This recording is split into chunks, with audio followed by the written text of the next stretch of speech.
This is the Bahamas tonight, the Northern Edition. Good evening, everybody. I'm Ricardo Lightpoint, and it's great to have you with us tonight.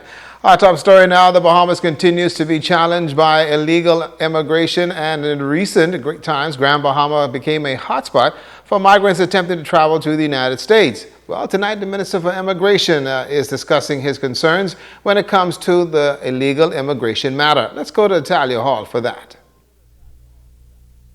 Each year, hundreds of migrants are taken into custody in Bahamian waters, some looking to settle for a better way of life while others hope to make their way to the United States. The amount of Haitian nationals continues to soar. More migrants from Central and South America appear to be making their way to the Bahamas.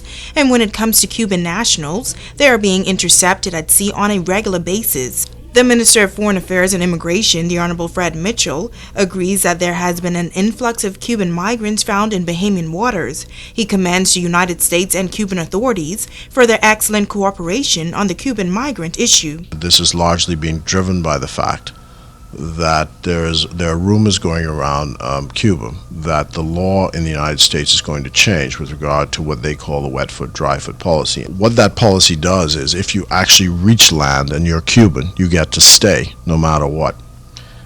So that is what is driving it, I'm advised. We're doing our best to stop it in cooperation with Cuban authorities and the U.S. Coast Guard. Meantime, Mitchell says the department is working on the timely processing of Cuban migrants.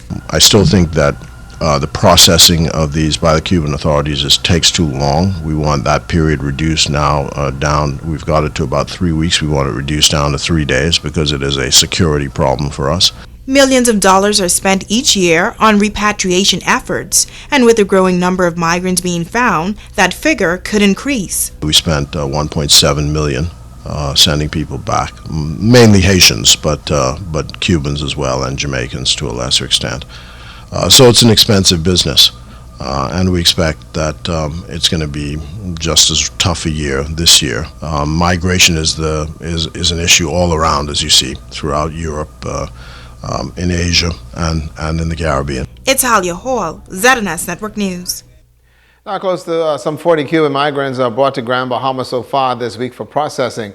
On Sunday, United States Coast Guard intercepted 34 Cuban migrants near Key South Bank area in 4 separate incidents. 32 males and 2 females were reportedly headed to Florida and had left Cuba in rustic vessels. One of the females, known to local authorities, as this is the 3rd time that she has been intercepted at sea. She was just shipped out of the country about 3 weeks ago, Tuesday morning. Well, the same Coast Guard vessel then also delivered 6 Cuban men to immigration officials.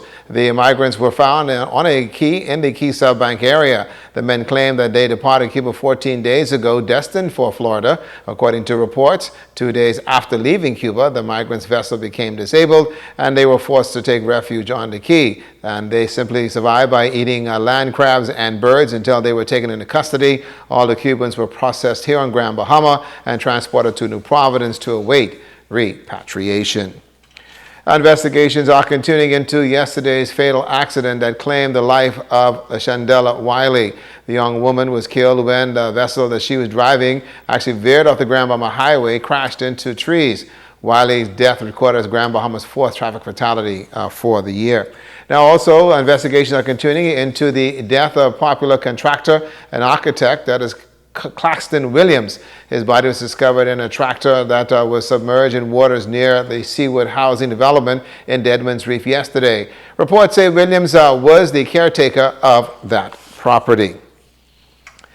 Our former Minister of Local Government, David Thompson, is weighing in on the controversy surrounding the City of Freeport Council after councilors recently voted to remove Chief Councilor Shavita Campbell. The council claims gross misconduct on Campbell's behalf after orders came from the capital to pay Bahamas striping for work done on several parks. Now, the council alleged that Campbell was behind it and backed the signed commitment letter. After it was approved, the work will only be done to one of the parks.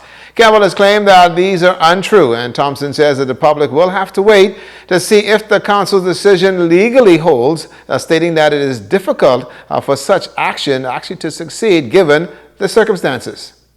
I wish the council well, and I think that all of them, the chief councilor and all of the councilors, continue to focus on how best to spend the taxpayers' money and how best to account for and be transparent in the taxpayers' money being spent.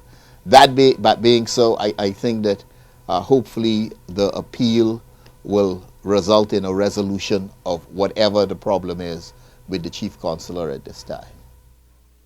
In other news tonight, the crew of the U.S. naval ship Oscar Austin spending some time in the West End this past Sunday. No, they were not there just for fun and relaxation, but there was an opportunity to give back to that community. Let's go to Italia Hall. A few years ago, small areas along the coastline in West End were created as mini sea parks and green spaces for everyone to enjoy.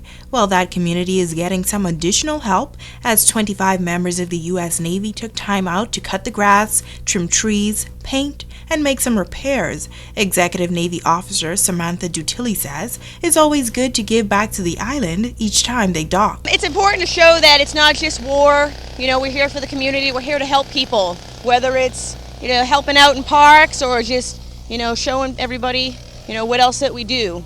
I think it's really important because a lot of people just see the uniform. They don't understand we're people too, and we're here to help. We're not just here to, to hurt people.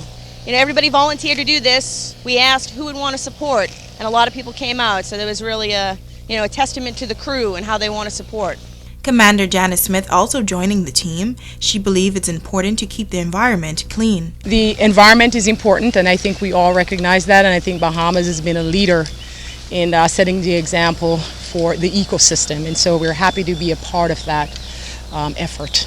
Nakira Wilchcomb of the West End Action Organization is elated for this kind gesture, courtesy of the U.S. Navy. This is a small community, and so, we're always welcoming persons who want to come out and assist us and volunteering.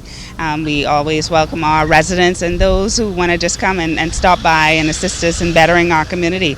And what not, a better way than looking at our green spaces for persons to enjoy and just have a good time and then relax in these environments. It's a coastal environment, and so we want to make sure that we put our best effort forward in protecting our coastline. It's Talia Hall, ZNS Network News. And the Bahamas Night Northern Edition continues right after this.